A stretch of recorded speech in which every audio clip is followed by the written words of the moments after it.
Pada tanggal 26 Juli lalu, dosen dari Program Studi Ekonomi Pembangunan Bapak Iko Mangputra, SEMSEDEV, dibantu dengan dosen dari Program Studi Akuntansi Bapak Imade Aditya Pramarta, SEMSIAK, telah melaksanakan kegiatan pemberdayaan kemitraan masyarakat PKM di Desa Tegal Harum, tepatnya di Banjar Guana Merta. Kegiatan ini diisi dengan sesi pengayaan yang membahas mengenai fenomena judi online, termasuk dampak negatif yang ditimbulkan terhadap masyarakat. Selain itu, juga dilakukan sesi diskusi dan berbagi pengalaman bersama warga setempat yang menceritakan secara langsung bagaimana judi online telah mempengaruhi kehidupan mereka.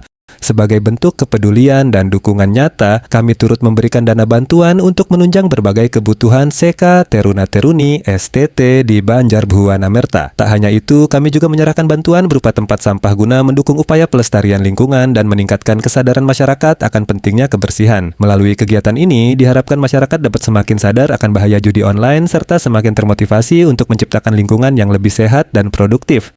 Tapi di sini, Mimin mau ikut mengedukasi juga kepada kalian yang menonton video ini terkait judi online ini. Hayo, siapa yang pernah main judi online? Judi online merupakan situs atau platform digital yang menyediakan berbagai permainan taruhan berbasis uang, seperti slot, poker, togel, ataupun taruhan olahraga yang dapat diakses hanya dengan menggunakan ponsel dan jaringan internet. Akses yang begitu mudah dan sifatnya yang anonim membuat judi online semakin marak. Bahkan di kalangan remaja dan masyarakat pedesaan, banyak orang terjebak karena iming-iming keuntungan cepat tanpa menyadari risiko besar yang mengintai di baliknya. Tapi sebenarnya, bagaimana judi online ini bekerja?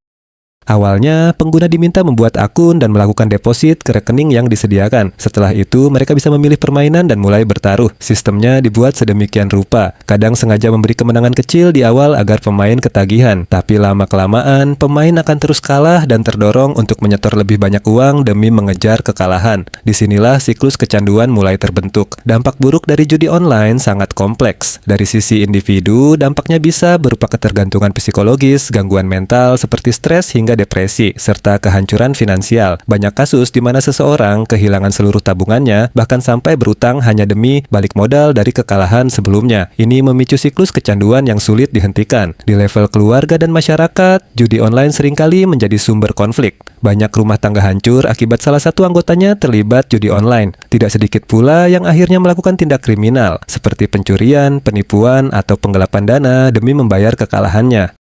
Lalu, mengapa judi online dianggap lebih berbahaya dibandingkan judi konvensional? Pertama, karena sifatnya lebih instan dan tersembunyi. Tidak perlu datang ke tempat khusus, cukup buka aplikasi, bahkan tengah malam pun bisa bermain. Kedua, tidak ada batasan usia yang ketat, sehingga anak-anak pun rentan ikut terjerumus. Ketiga, algoritma permainan seringkali diatur sedemikian rupa agar pemain terus merasa ingin mencoba lagi dan lagi, menciptakan efek adiktif yang kuat. Dampaknya terhadap ekonomi negara juga tidak bisa dianggap remeh. Judi online ilegal umumnya tidak terdaftar atau dikenai pajak, sehingga berkontribusi pada kebocoran potensi penerimaan negara.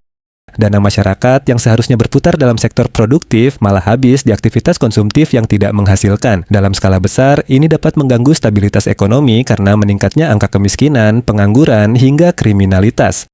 Sekian yang Mimin bisa sampaikan. Kalau kalian tertarik membahas isu-isu ekonomi seperti ini, ayo bergabung ke Prodi Ekonomi Pembangunan Universitas Warmadewa. Sampai ketemu di video selanjutnya.